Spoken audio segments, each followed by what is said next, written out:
Hi, I'm Lisa Singer. I am the Senior Director Events Programming at MediaPost, and this is Brand Insider BTS, where I get to pull back the curtain on some of the most influential women brand marketers today. And with me is Tara McRae. She is the Chief Marketing and Digital Officer at Clark's. Hey, Tara. Hello, how are you?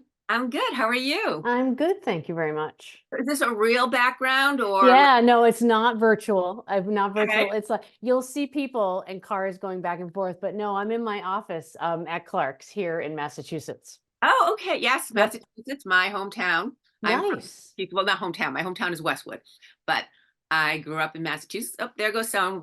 We Yep. better flag them so we can get their approval to be on It's the, raining. You won't be able to see him. It's fine. It's fine. they're completely covered up. Yeah.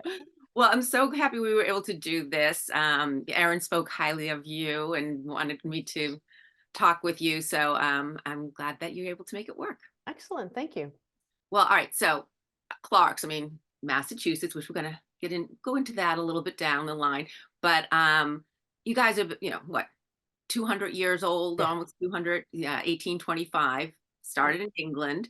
But I think it's such a cool story. So basically, the two brothers, the Clarks, Yep. but were working together. And James Clark, in particular, he was trying to, or was it, wait, So he no, Cyrus and Cyrus. James. Yep. Okay, Cyrus. All right, I'm getting my history wrong. James was it was his tannery, but then Cyrus, who was I guess kind of bored and hanging out and seeing all like it was basically making rugs, so sheepskin rugs, and so it was all this extra material, and so he sort of had this aha moment, saying, "Hey, these could be slippers," and made the sheepskin slippers, and that's actually how Clark's. That was one of the first products, is Yep. that sheepskin skin slipper. So very cool story, I think. Yeah, it is. It is. Right.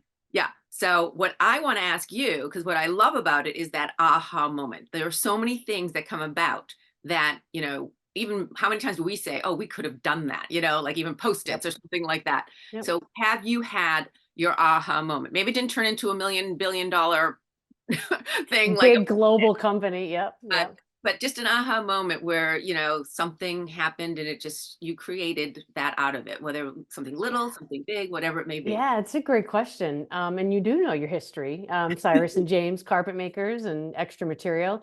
Um, yeah, for me, it's less about the aha moment and it's more about problem solving. So the story that you just told of James and Cyrus, they just had all the extra material from the carpets that were piling up. That's a problem because it was getting in their workspace. They didn't know what to do with it. So it was like, what do we do with this? And they start making foot coverings that turned into slippers that turned into it. So it was problem solving. So to me, like that's in my day job here at Clark's, it's all about problem solving all day long. How do the consumers bombarded with messaging? How do we develop a plan and work together to problem solve how to do that at home? I have two kids. You're constantly problem solving as Uh-huh. well in that. So I would say there's been like big moments, yes, in my life of like, how do I solve this problem, whether it's in, career or which direction to go.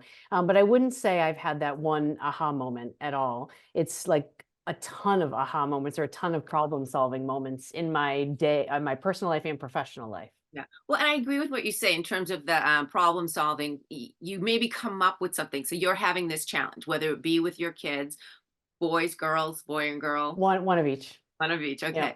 So whether it's with them or, as you said, maybe something that's happening at work, but you then solve it in a way, and it might be simple, but maybe it makes your life easier, and then you continue to do that. So is Yeah. that sort of what you're talking about? Not maybe that big problem, that it's almost those little solves that then make your life easier as you move forward. Yeah, absolutely. Or to your point with the example, unlock something new and exciting. Hmm. So we talk a lot about innovation's a big word here at Clark's is innovation. People think these big, massive things. It could be innovating in something small, to your point, that makes our day-to-day lives easier or makes things better. Yeah. So I think whether it's an aha moment or something, innovative or problem solving, I think it's all the same thing, to really either unlock something or make something easier in your life. Yeah. No, I agree. We all have these little hacks as well. Things we can. Yeah, I got lots of little hacks. Yeah, I did. I actually have a hack that I didn't realize was a hack until we were talking about it at one of the summits, and I mentioned, "Oh, I just every time when I do my wash, I took all of my jeans and pants inside out. And so then I know I've worn them once if they're not inside out anymore. And Life everyone, hack. that's amazing. And I'm like, seriously? It's a life hack. I love it. I love it. So they can be very little. All right. So in terms of your career, obviously, it's had a certain trajectory. But I want to start like you were at Bose, you were at Puma. Is it Puma or Puma? Puma, yeah. Or if you're in Euros, it's Puma, whatever. Okay, I've heard both. So anyway, and of course Clark's. But when you were first starting out, when you were, just ready to graduate college, what were you thinking? Were you envisioning what your career is today, or were you on a different path? Talk about that and then how it evolved to where you are. I wouldn't say when I was, 18 going into college or 21 coming out of college that I would envision this. But absolutely, I was always career driven. I mean, I think I was like 12 or 13 and begged my parents to let me get a job. And I negotiated with my mom to have a paper route. Like I was always wanting to work and move ahead and build my career, even at a young age. When I was in college, I did a couple internships, and one of them I did at Walt Disney World, which was an amazing. They have this college program. It's absolutely amazing. You go and you live down there, you go to Disney school, they work, there's a lot of things that you attend, and then you have a job within the parks or a certain aspect of it. And I was in retail there. And my mom had owned a small clothing boutique when I was little, and I just fell in love with retail and fell in love with products. And so for me, when I got out, I knew I wanted to be in some form. I loved marketing and communications. That's what I had studied. So I Hmm. knew like that was the type of sector that I wanted to go to. I did a little bit of agency time. I lived out in LA when I first got out of college. And then my first brand side job was at Bose. And just fell in love with marketing at that age. And I knew that was the direction I wanted to go within marketing, within brand and product. And I was always ahead of the curve in technology and digital. So that was something really special to me at a young age as well. So yeah, I mean, if I look back 20 years ago thinking I'd be sitting here, I'd be, pretty excited, but pretty shocked as well. But I always knew I wanted to do more since I was a kid. One, you had that ambition, but two, it seems like you did have that marketing type kind of Yes. idea to do, like Yeah. whatever that communications, that sort of.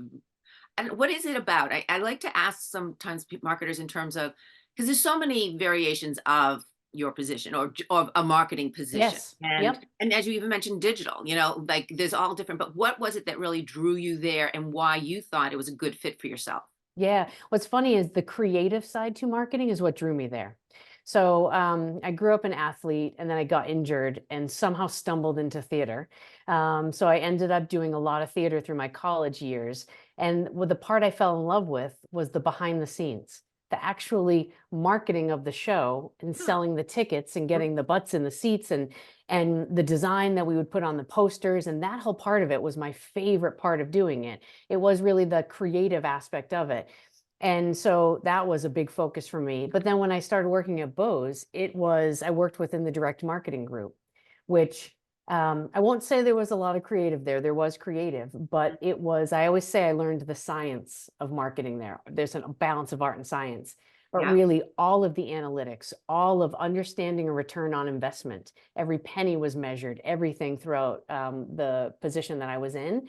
And that aspect, I was like, wow, this is a marketing world I didn't even know really that existed. So I think that part of it. And then when I went to Puma, I really understood the art side of it, and understanding more like consumer centricity and all of that. So I've fallen in love with both sides, which I believe is what has made me so successful, is both the art and the science side. And having a passion for both of them is key.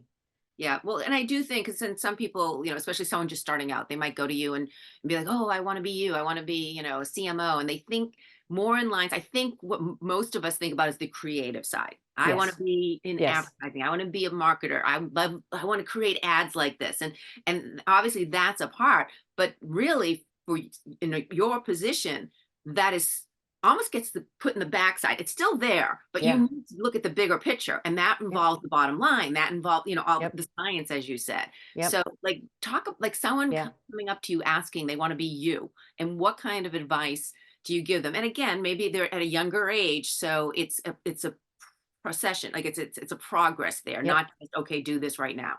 Yep, that's a great point. I always tell everybody marketing has evolved so much since I've been in it. There used to be the brand team, they do the cool, fun brand stuff, creative, and then the commercial team do all of that. Everything is intertwined. So you can't brand build and then sell something over here. Like we don't brand build and sell shoes. It's all intertwined. They have to do it all together. So I think that's the evolution of it. Is everybody's wallets are squeezed now. A lot of young talent or internships or that come through here. What the first piece of advice I give them is, and you can see all the busyness behind me. The first piece of advice is to test out the different functions of marketing, because I have to one day be a specialist in PR and one be a specialist in digital. Like I have to know enough about everything to be dangerous, but not that deep. So I always tell people to feel out different jobs. Like unless I want to work in public relations, that's all I want to do, but you may not know that you love something or good at something. Like I started out in media, but then I went to sports marketing. So you can evolve. The other thing is right now, I mean, if you're not in some form of digital or have digital experience, you're going to be left behind. Yep. Everything is digital. So you don't have digital marketers anymore because everybody's a digital marketer.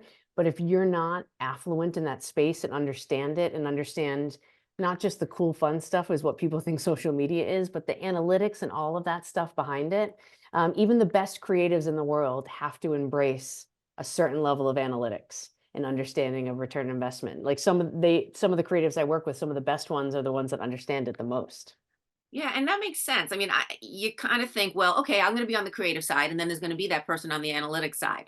But it does make sense because it's even, I think, like having worked on the agency side and then working on the brand side, it probably gives you a better understanding having Yes. on the agency side to do better on the brand side, not only in collaborating with the agency, but also just everything that goes in line with what you need to do. Yeah, absolutely. And working on both sides gives you such an appreciation. Like especially working with agencies, having worked on the agency side, like I feel like I'm a better client Hmm. for these agencies. Yeah. Like I always tell people, it's like, look, point the thumb, like, are you the best client out there? But yes, I agree. It gives you a perspective from both sides. You come at it a little differently. Well, so you have done Clark's recently did a collaboration with Martine Rose, and it's called Coming Up Roses. I guess Martine Rose, that makes sense. Mhm. Very cute little take on that. Yep. So, but I want to say her quote, I want to read it. And again, this is, as I always say, I do my snooping and you posted it, so I saw it. And she was quoted in, I think, a Vogue, I'm not sure which Vogue it was, but a Vogue magazine. Yes. And she said, there's value in taking your time and figuring out who you are and growing as a person and as a designer. And make mistakes, it's fine. You're a better designer for it. So I think that's great advice. So is there a time in your life that you can apply that to something that happened that maybe you had that mistake, but you were able to learn from it and grow from it and now become better at who you are as a person, who you are in your job, however you want to fill that in? Yeah. I mean, it's all about confidence and risk taking. So Martine, she absolutely nailed it. And yes, she came on board as our guest creative director to bring that juice to the brand. But when she talks about it and evolving as a massive designer that she is, she's evolving who she is and the aesthetic, and she's going to make mistakes. Same thing with me. I'm evolving who I am, especially as a leader and a manager. So I study leaders above me. I study the good ones and the ones maybe that are not so good Yeah. on stuff I want to emulate and stuff I don't want to be like. And I think for me, I'm constantly evolving as a leader. When I was early in my career, I was very micromanaging because I thought that's what you did. Hmm. And then I realized, and then when somebody started micromanaging me, I was like, oh, this is awful. Like, I don't, so I've evolved. And so I've been lucky enough to work for some amazing people at everywhere I've gone. And I've learned a lot about that. So I'm constantly evolving as a leader and a manager. And as a marketer, I've made tons of mistakes. Luckily, I think my success rate outweighs my failure rate, which is probably a good position to be in. Yeah. Um, but yeah, you have to, and you have to learn from those mistakes. That's how you evolve. If you don't make mistakes, then you're definitely not doing your job. You're not taking enough risks. If you're winning every time, you're definitely not. Yeah. Is there one? I'm curious if there's one particular mistake that you might have made that really put you on a better path. Like you sat back and were like, okay, let me reevaluate. and then it put you in a better direction, whether it might have been a mistake in terms of taking a certain job or Yeah. doing a certain whatever, but just Yeah. something that directed you elsewhere that turned out better. Yeah. I mean, two scenarios is super young in my career. I took a job for pure money.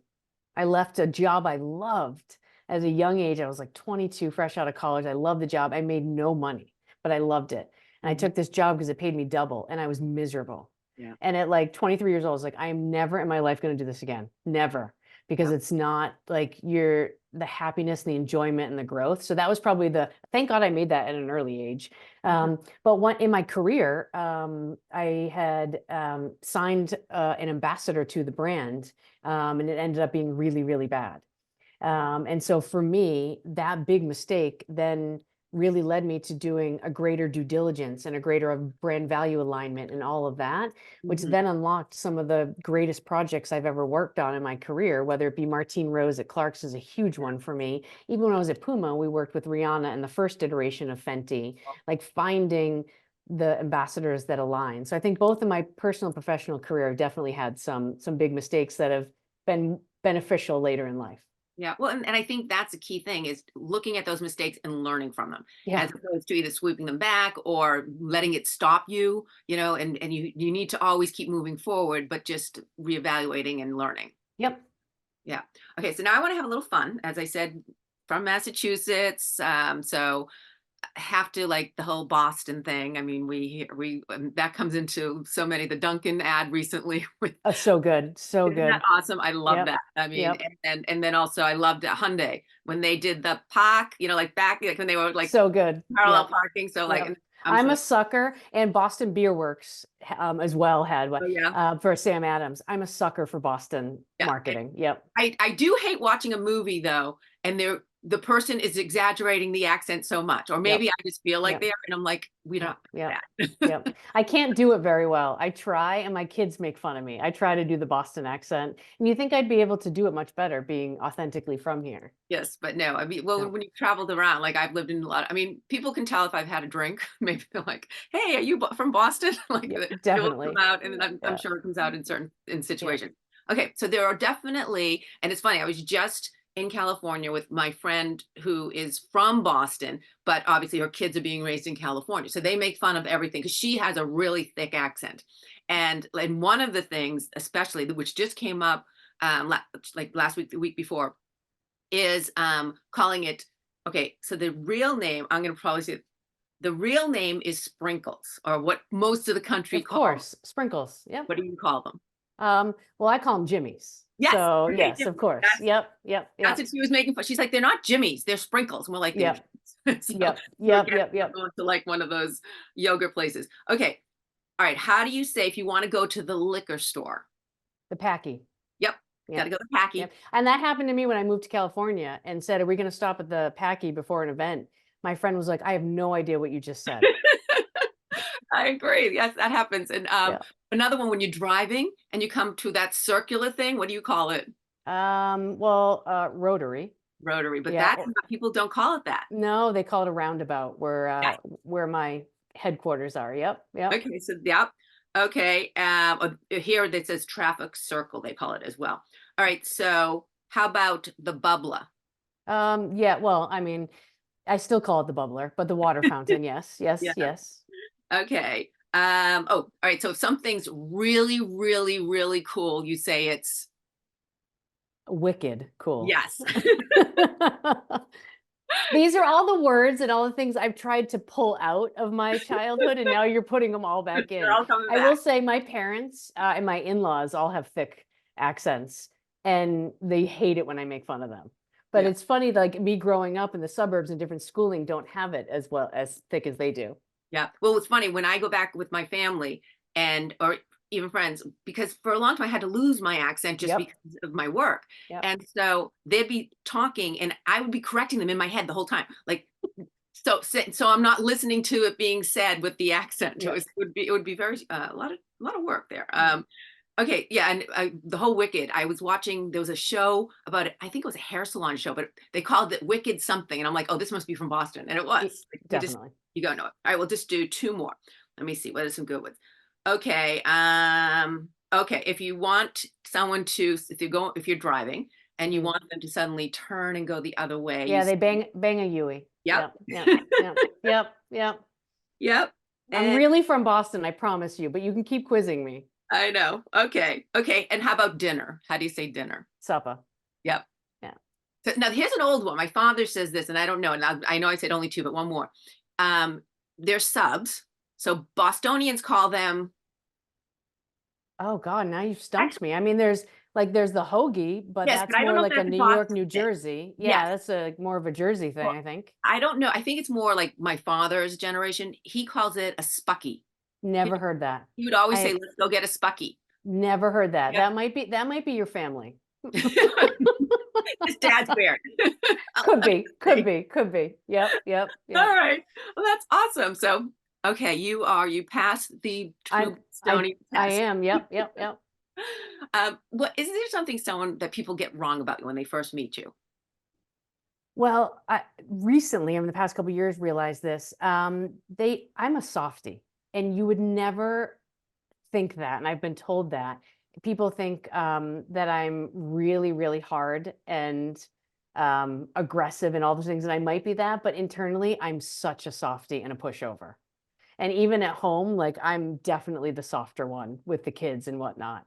So and my wife is definitely the more strict one. I think that surprises people that I'm definitely a softie. Really? So, Yeah. like, so if I'm meeting you, maybe I just start working for you, and would I maybe tread lightly, and then Oh yeah. as I get to know you as my boss, I might be like, oh, okay, Yeah. you're medium, Well, I whatever. said to this guy that worked for me years ago, he had a new employee, and I said, "She won't talk to me." And he said, "She's afraid of you." I was like, "Me?"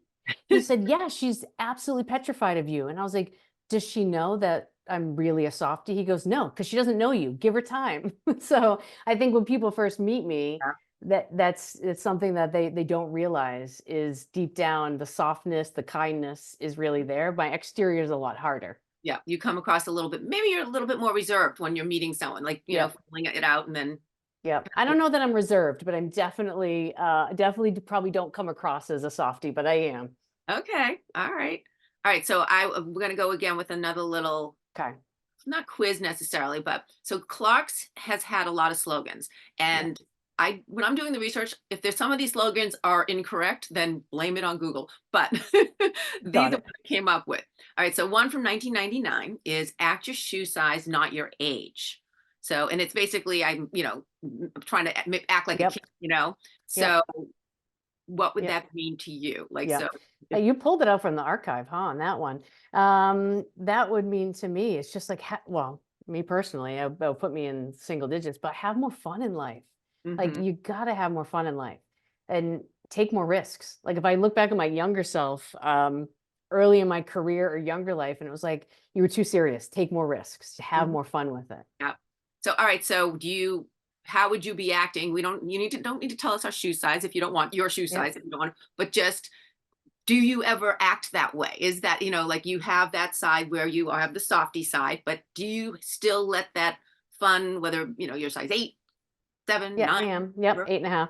Absolutely. I would say for me, it's, with my kids and with my family for sure. Whether I'm playing, sports or whatever it is with my son or anything that I'm doing, absolutely would have fun and let loose. Um, I wish, you could have, because when you're that young, you're more free to create. Like Mm. now we just have so many boundaries. It's like create within these boundaries. When you're that age, there's no boundaries. You don't care for Yeah. creating. So I think that's something I think being if I were 8.5 again. Yeah. No, I think you also, even writing. I know for me, I used to keep journals since I was a kid. Yeah. I still have them, which many of them say a wicked piss, a good whaler. I was, Well, the whole journal thing worked out for you. So well done. Well done. Yeah. but yeah, so but it's like now I go to write and I still write, but not like I used to write poems, like, and they would just flood out of me. Like I wouldn't even, just be boom, boom, boom. And Yeah. now I think you think more like you want to be Yeah. perfect about it. I Now don't, you're writing a grocery list of like here. yeah, Yeah. like, okay, I made the mistake. Like I'm just like, I'm too much of like, it has to be perfect. So Yeah. I do agree with that. I think when you're younger, you tend to let things flow a little bit more. Yep. Okay, so another one is shoes designed for living, and that was from Hmm. 2008. All right, so What are your living shoes, your go-to shoes, just to live life? Oh, yeah, that one was before my time too. Well, honestly, it's every day it's Clark's. Like my go-to shoes are Clark's. If I'm not in Clark's, like when I'm working out or running, I'm a big fan of New Balance. Um, really big fan. Yourselves as well? Yep, of my friends over at New Balance. I would say my friends at Adidas as well. Mhm. So there, but yeah, I'm in Sneaker fan. Clark's. Yeah. Oh, I'm a sneakerhead, 100%. I have a massive sneaker collection, and I do wear a lot of them. But even when I left, so I worked for Clark's, and then I left and worked for TB12 for a while, and then came back to Clark's. I Mhm. still wore Clark's all the time, and I still bought Clark's. Like I'm just a massive fan, so I'm not lying to you when I'm saying like 90% of the time I'll be in Clark's. The other 10%, you probably catch me in NB or Adidas. Yeah. And I will let you, usually I say, aside from where you're working, whether it be a clothing or, but since you incorporated other brands, I'll Yep. let that slide. Okay, perfect. Okay, perfect. And Clark's is very much a lifestyle. I have to say that. Yeah, it So, covers like if I have to go to a wedding or an event or a Saturday morning, like I mean, our brand covers everything. So it's a tough one for me. Yep.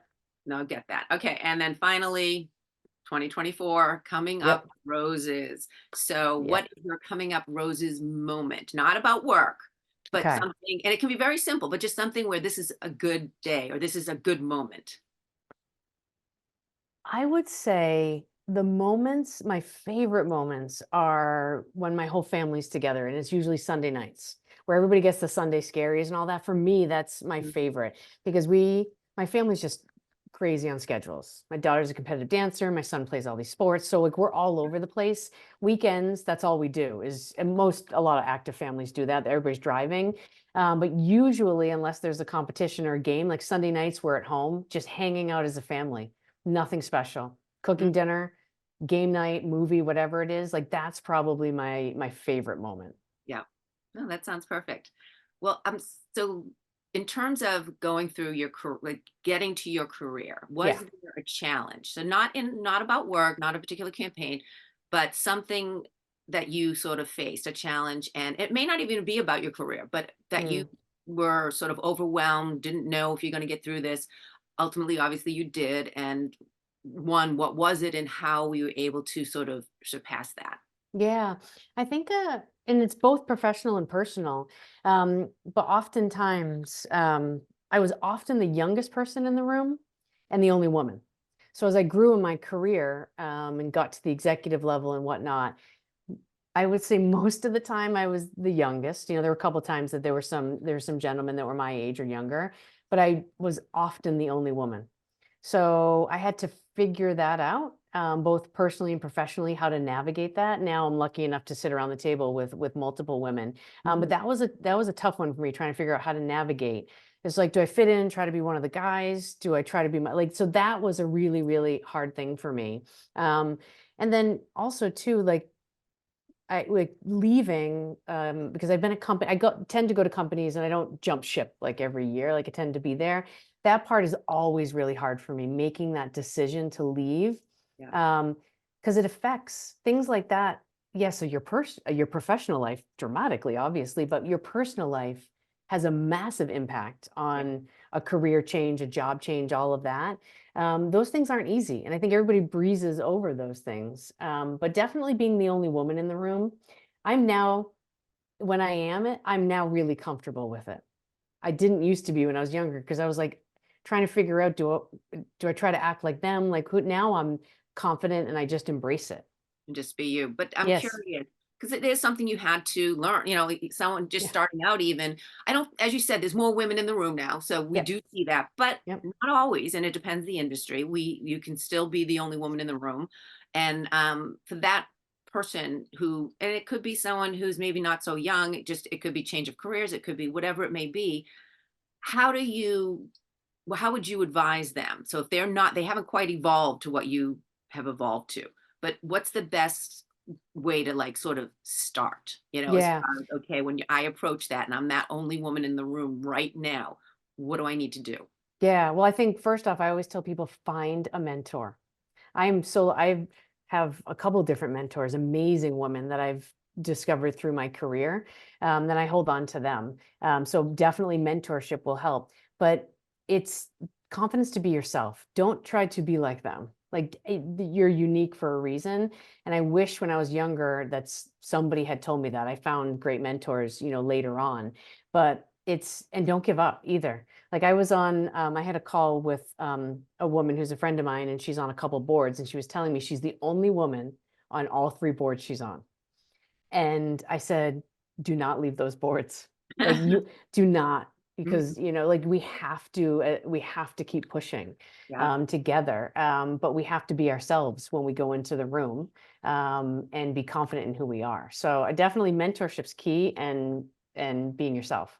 Yeah. No. So do you think, because I don't know, I would tend to feel sometimes maybe someone's judging, a man might be judging me as a woman. And is it better to sort of observe a little bit first and then Yes. jump in? Or Yep. is it like just go in full forces? Yeah. Well, I always observe before I do anything. Just you kind of get the lay of the land, you read the room, all of that. I'm a big fan of that rather than coming in super hot to know what you're dealing with. So I would suggest that. Um, Also, too, is I've now been more open about it, because a lot of the times the gentlemen around the table, they're just not aware. So I've said to them, like, I'm the only woman in the room. So like imagine you being the only of that type. So I'm now very open about talking about that. And then it gives them like, oh, okay, I didn't think of that. Okay, right. So I understand. So it gives them a little bit, maybe a little bit of empathy, understanding of all that. Okay, so this is the only person too, is like, don't hide from it. Don't don't try to pretend you're like all of them when you're not. Yeah. So that's one thing that I've grown in confidence in. Yeah, I totally agree with that. It's sort of like looking at, what is it saying, the elephant in the room, whatever. Yes. Yeah. Yeah. Yep. It's just like, because when people just try to ignore or avoid those things that someone is thinking, I think the more, not blunt, but blunt, you know what I mean? Like, just let's say it Yes. as it is, and everyone puts it out there, as opposed to you're thinking this and I'm thinking this, and where neither one is thinking correctly in what you know what I mean? Like, I'm thinking Exactly. this and you're thinking. So I think if you just put it out there, there's a Yep. lot of thinks in that, but if you know what I mean, I think. Yes. So, all right. So finally, I want to ask. So again, I'm Okay. going to go back to Clark's and your tagline Mm, for the world ahead to, and that's sort of the lead. And then it yep. describes it as, to change the world of tomorrow, we need to move forward today. Yes. So I want to ask you, we all have big goals, whether it be, and I'm talking more, not world peace. I'm talking, your big goals for just life and world. Yeah. But there's a lot of, you can think there and be overwhelmed with this huge, like, this is what I want to do. And that's part of what we all are. But what are those little goals, those little steps you take each day, that kind of those little wins that you're happy about, that will get you moving forward closer to that bigger goal? Yeah. Um, that's a really good question. Like it's that might be my favorite campaign since we worked on that in the past year.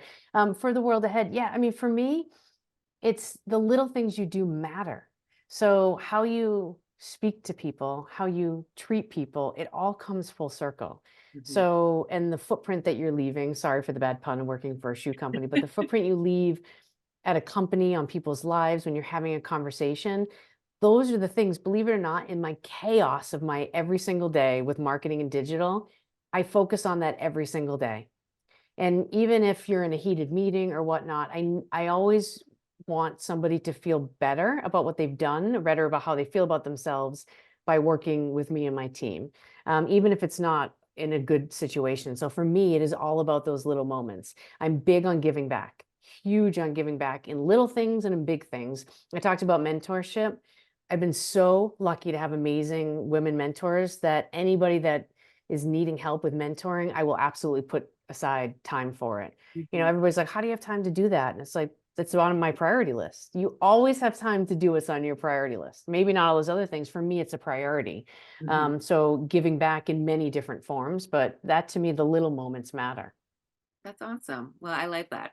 But, well, Tara, thank you. This has No, been so thank you. much. I really appreciate it. Yeah, and I loved your Boston quiz. I've never been quizzed if I was authentically Boston. So I appreciate that. Now we know. We'll have to, like, add that to your LinkedIn page. Yeah, my accent, I like if I went into the accent, you'd be like, I don't think you're from Boston, but I'll work on it. you knew the lingo. That's all that Yeah, matters. exactly, exactly. Thank you so much. It was great to meet you, Lisa. Yeah, it was great to meet you too, Tara. And thank you for watching. And as I always say, please, if you have anyone you'd like me to pull back the curtain on, any woman brand marketer who you think is awesome and you want to hear more about them, please let me know and I will do my best. So thanks again for watching and thanks, Tara.